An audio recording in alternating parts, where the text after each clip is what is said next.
आज 15 फरवरी 2024 को कुशीनगर उत्तर प्रदेश में शुरू हुई गुरुजी पंडित प्रदीप जी मिश्रा जी द्वारा वाची जा रही श्री महात्मा शिव महापुराण की कथा के दूसरे दिन की कथा आज पूर्ण हो चुकी है। और आज की कथा में गुरुजी ने जो लोग शिव जी के मंदिर जाकर सेल्फी लेते हैं उनके लिए एक बहुत ही विशेष बात कही है। साथ ही गुरुजी ने पशुपति व्रत से जुड़ी एक विशेष उपयोगी बात की जानकारी दिए हैं। जो छठवा दिया हम घर लेकर आते हैं और प्रज्वलित करते हैं उसके बारे में गुरुजी ने विशेष जानकारी दी है। इन सब की जानकारी आपको आज की इस वीडियो में मिलने वाली है। साथ ही 18 फरवरी को गुप्त नवरात्र जो 10 फरवरी से शुरू हुई है वो 18 फरवरी को समाप्त हो जाएगी। और गुरुजी ने 14 फूल वाला मनोकामना पूर्ति वाला 2 शिवलिंग वाला बहुत ही विशेष और नया उपाय बताए हैं जिसकी जानकारी आपको आज की इस वीडियो के अंत में मिलेगी। अगर आज की कथा आपसे छूट गई हो या किसी भी कारण से आप आज की कथा नहीं सुन पाए हैं तो आज की इस छोटे से वीडियो से आपको आज की कथा की संपूर्ण जानकारी मिल जाएगी। साथ ही आज के श्री महात्मा शिव महापुराण की कथा की दूसरे दिन की कथा को रसवादन करने का पुण्य उसका फल भी आपको प्राप्त हो जाएगा। तो चलिए जानते हैं गुरुजी ने आज की कथा के दूसरे दिन में कौन कौन सी विशेष जानकारी दिए हैं। तो कथा को शुरू करते हुए गुरुजी ने कहा कि दुनिया में आपका सिग्नेचर तभी तक कार्य करता है जब तक आप किसी पद पर हो, तब तक ही उसका महत्व रहता है। और शिव महापुराण की कथा कहती है कि जब तक आपका सिग्नेचर कार्य कर रहा है तब तक आपको अच्छे काम करना चाहिए। आपको अपने सिग्नेचर का अच्छा प्रयोग करना चाहिए ताकि बाद में आपको आपके कामों का फल प्राप्त हो सके। कथा में आगे गुरुजी ने कहा कि आपको दुनिया में बहुत सारे मंदिरों में लोग सेल्फी लेते हुए नजर आ जाएंगे पर आपको भोलेनाथ के मंदिर में कोई भी सेल्फी लेते हुए नजर नहीं आएगा। कथा में आगे गुरुजी ने सभी से कहा कि किसी को भी सिर्फ सेल्फी लेने के लिए कोई भी मंदिर नहीं जाना चाहिए।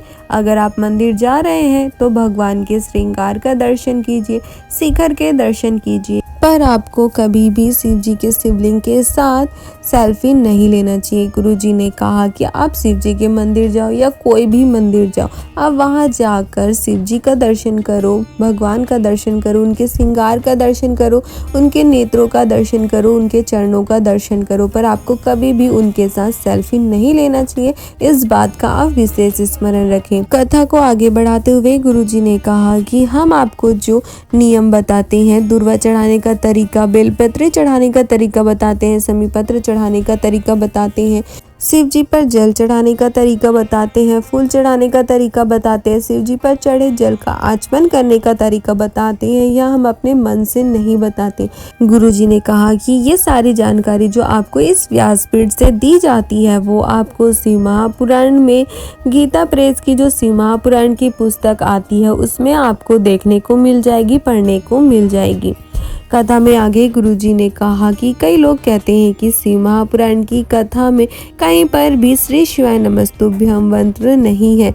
तो गुरुजी ने व्यासपीठ पर से बैठकर वीडियो के माध्यम से सभी को दिखाया कि जो गीता प्रेस की शिव महापुराण की पुस्तक आती है उसे आप लेकर आए और विद्वेषर संहिता के पेज नंबर 77 में देखने को आपको मिलेगा। उसमें आप पढ़ सकेंगे। उसमें लिखा है कि श्री शिवाय नमस्तुभ्यं मंत्र जिस किसी व्यक्ति के मुख से निकल जाता है वो एक मंत्र सभी पापों का नाश करने वाला पावन तीर्थ बन जाता है।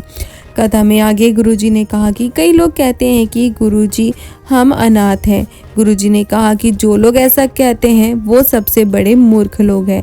गुरुजी ने कहा कि वो जो काशी में बैठा है उसका नाम विश्वनाथ है, यानी कि विश्व का नाथ, फिर उसके रहते हुए आप कैसे अनाथ हो सकते हैं। कथा में आगे गुरुजी ने पशुपति व्रत से जुड़ी एक विशेष जानकारी देते हुए कहा कि जब आप पशुपति व्रत रखते हैं और आप जब मंदिर में पशुपति व्रत के लिए 6 दीपक लेकर जाते हैं और उन 6 दीपक को जब आप शिव जी के सामने रखकर 5 दिया प्रज्वलित करते हैं और एक दिए को आप अपने थाली पर वापस रखते हैं तो गुरुजी ने कहा है कि आपको उस 6वें दिए को अपने थाली पर रखते हुए आपको भोलेनाथ से, पशुपतिनाथ महादेव से आपको निवेदन करना है, विनती करना है कि भोलेनाथ, यह दीपक मैं अपने साथ घर ले जा रही हूँ और इसे मैं घर में ले जाकर प्रज्वलित करूँगी और इस दीपक की रोशनी से आप मेरे घर को भर देना, खुशियों से मेरे घर को भर देना और मेरी सारी मनोकामनाओं को पूरी कर देना। इस प्रकार की विनती आपको करना है और फिर आपको 5 दियों को प्रज्वलित करने के बाद 6वां दिया अपने थाली में रखना है और 6वें दिए को अपने थाली में रखते हुए आपको इस प्रकार का निवेदन शिव जी से, पशुपतिनाथ महादेव से आपको करना है। कथा में आगे गुरुजी ने कहा कि सबसे पहले शिवलिंग का जो प्रागट्य हुआ था वो महाशिवरात्रि के दिन ही हुआ था और एक बिंदु के रूप में शिव जी के शिवलिंग का प्रागट्य हुआ था। गुरुजी ने कहा कि आपको ब्रह्म कुमारी वाली दीदियाँ यही बताती है, ये जो एक बिंदु है यही परमात्मा है, यही शिव है।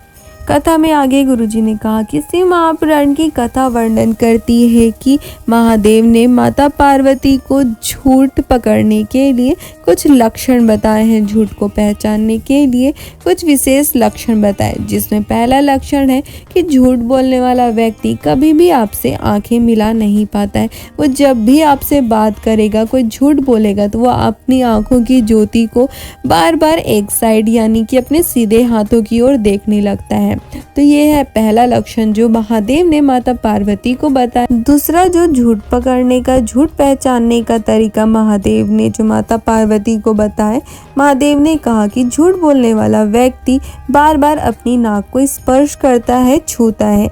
तीसरा लक्षण, वो छोटी छोटी बातों को घुमा फिरा कर बताता है और प्रूफ दे देकर बताता है। चौथा लक्षण महादेव ने कहा कि वो व्यक्ति जो झूठ बोलता है वो बार बार गुस्सा करता है, फिर नर्म हो जाता है, फिर गुस्सा करता है, फिर नर्म हो जाता है। ये है 4 लक्षण जो महादेव ने माता पार्वती को झूठ पहचानने के लिए बताए। अगर आपके सामने भी कोई झूठ बोलता है तो आप भी उनके इन 4 लक्षणों को देखकर पहचान सकते हो कि वो आपसे सच कह रहा है या झूठ। कथा में आगे गुरुजी ने कहा कि शिव महापुराण की कथा वर्णन करती है कि भोलेनाथ कहते हैं कि तुम मुझ पर कांटे का पुष्प चढ़ा दो, मुझ पर जहरीला पुष्प चढ़ा दो, मुझ पर धतूरे का पुष्प चढ़ा दो, पर कभी भी मुझ पर भूल कर भी केतकी का फूल, केतकी का पुष्प नहीं चढ़ाना। गुरुजी ने कहा कि शिव महापुराण की कथा वर्णन करती है कि शिव जी के ऊपर, शिव जी के शिवलिंग के ऊपर गलती से एक केतकी का फूल भी चढ़ा देने वाले को 1000 गौ हत्या का दोष लगता है, उसका पाप उसे पड़ता है। कथा में आगे गुरुजी ने कहा कि जिसको शुगर हो, बीपी की बीमारी हो, उनके लिए गुरुजी ने कहा कि आपको क्रोध करना बंद कर देना चाहिए, आपको ईर्ष्या करना बंद कर देना चाहिए, आपको चिंता करना, अपशब्द बोलना बंद कर देना चाहिए और फिर जब आप चेक करवाने के लिए जाओ तो आपको शिव जी के शिवलिंग पर चढ़ी हुई एक बेलपत्री को खाकर चेक करवाने के लिए जाओ। शिव महापुराण की कथा कहती है कि आपका हमेशा रिपोर्ट नॉर्मल ही आएगा। कथा में गुरुजी ने आगामी कथाओं की जानकारी देते हुए बताया कि अभी जो श्री महात्मा शिव महापुराण की कथा कुशीनगर उत्तर प्रदेश में हो रही है, इस कथा के विराम होने के बाद अगली कथा 25 फरवरी से 2 मार्च तक सिरसा हरियाणा में होगी। हरियाणा की कथा के बाद 4 मार्च को मुंगेली राजिम में कथा होगी, फिर 7 मार्च से 13 मार्च तक रुद्राक्ष महोत्सव होगा और शिव महापुराण की कथा सीहोर कुबरेश्वर धाम में होगी। सीहोर की कथा होने के बाद 19 मार्च से 23 मार्च तक कथा रेवाड़ी हरियाणा में होगी। तो ये थी गुरुजी द्वारा बताए गए आगामी कथाओं की जानकारी। कथा के अंत में गुरुजी ने रुद्राक्ष वितरण से लेकर एक विशेष बात की जानकारी देते हुए बताया कि आज 15 फरवरी से सीहोर कुबरेश्वर धाम में जो रुद्राक्ष का वितरण हो रहा था, जो निःशुल्क सभी को शिव भक्तों को रुद्राक्ष का वितरण किया जा रहा था, वो आज से बंद हो गया है। पर जो अभी तक रुद्राक्ष नहीं ले पाए हैं, जिनको सीहोर का कुबरेश्वर धाम का रुद्राक्ष प्राप्त नहीं हो पाया है, गुरुजी ने कहा है कि आपको बिल्कुल भी चिंता करने की ज़रूरत नहीं है। 15 मई 2024 से रुद्राक्ष का वितरण फिर से शुरू हो जाएगा और आप फिर से सीहोर कुबरेश्वर धाम जाकर निःशुल्क शिव जी का आशीर्वाद रुद्राक्ष प्राप्त कर सकते हैं। तो तो ये थी आज के दूसरे दिन की कथा में गुरुजी द्वारा बताए गए शिव महापुराण के सारे उपयोगी बातों की जानकारी। अब हम आपको वीडियो के अंत में गुरुजी द्वारा जो नया उपाय इस गुप्त नवरात्र में करने के लिए बताए हैं उसका वर्णन करेंगे। 10 फरवरी से गुप्त नवरात्र शुरू हुई है और 18 फरवरी तक गुप्त नवरात्र रहेगी और इस विशेष दिनों में माता दुर्गा के 9 दिनों में आपको एक विशेष उपाय शिव पार्वती वाला 2 शिवलिंग वाला विशेष उपाय अपनी मनोकामनाओं की पूर्ति के लिए करना है। गुरुजी ने कहा कि आपकी कोई भी विशेष मनोकामना हो, जो भी आप महादेव से मांगना चाहते हो, माँ दुर्गा से मांगना चाहते हो, आपकी कोई विशेष कामना हो जो पूरी नहीं हो रही है, तो आप इस नवरात्रि के 9 दिनों में से किसी भी दिन कर सकते हो। गुरुजी ने कहा है कि आपको अपने बगीचे से या फिर गमले की मिट्टी से 2 शिवजी का शिवलिंग बनाकर तैयार कर लेना है। एक शिवलिंग आपको माँ दुर्गा के लिए बनानी है और दूसरा शिवलिंग आपको शिवजी के लिए बनाना है। फिर आपको एक शिवलिंग में 9 लाल पुष्प समर्पित करने हैं और दूसरे शिवलिंग पर आपको 5 सफ़ेद पुष्प समर्पित करने हैं। दोनों शिवलिंग पर 9 लाल पुष्प और 5 सफ़ेद पुष्प समर्पित करने के बाद आपको एक घी का दीपक प्रज्वलित कर लेना है अपनी कामना को कहते हुए। फिर आपको शिव जी के शिवलिंग की पूरे पूजा करना है। आपको बेलपत्री चढ़ाना है, चंदन अक्षत लगाना है। जैसे शिव जी का पूजा करते हैं वैसे आपको शिव जी के शिवलिंग के पार्थिव शिवलिंग की पूजा कर लेनी है। फिर उसके बाद जब आप पूरा पूजा कर ले उसके बाद आपको किसी नदी में या तालाब में ले जाकर उस पार्थिव शिवलिंग को और जो सामग्री आपने समर्पित किए हैं उसका विसर्जन आपको कर देना है। मात्र इतना ही कर देने से गुरुजी ने कहा कि शिव महापुराण की कथा वर्णन करती है कि माँ पार्वती और महादेव आपके सारे मनोकामनाओं को पूर्ण कर देते हैं।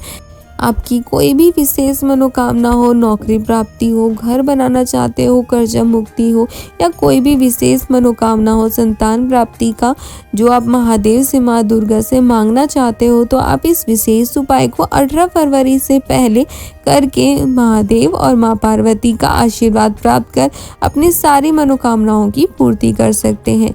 तो ये था गुरुजी द्वारा बताए गए शिव महापुराण के गुप्त नवरात्र वाला एक बहुत ही विशेष उपाय जो आपको सिर्फ और सिर्फ गुप्त नवरात्र के इन 9 दिनों में ही करना है। अगर आपको आज के ये उपाय और आज की कथा की सारी जानकारी अच्छा लगी हो तो आप हमारे वीडियो को लाइक कर सकते हो और अपने परिवार वालों के साथ या अन्य शिव भक्तों के साथ इसे शेयर भी कर सकते हो ताकि उन्हें भी गुरुजी द्वारा बताए गए शिव महापुराण के विशेष उपयोगी बातों की जानकारी प्राप्त हो सके और वो भी इसे करके महादेव और माँ दुर्गा का आशीर्वाद प्राप्त कर अपने जीवन के सारे दुखों को, तकलीफों को, कष्टों को दूर कर अपने जीवन में आनंद और सुख की प्राप्ति कर सके। हर हर महादेव।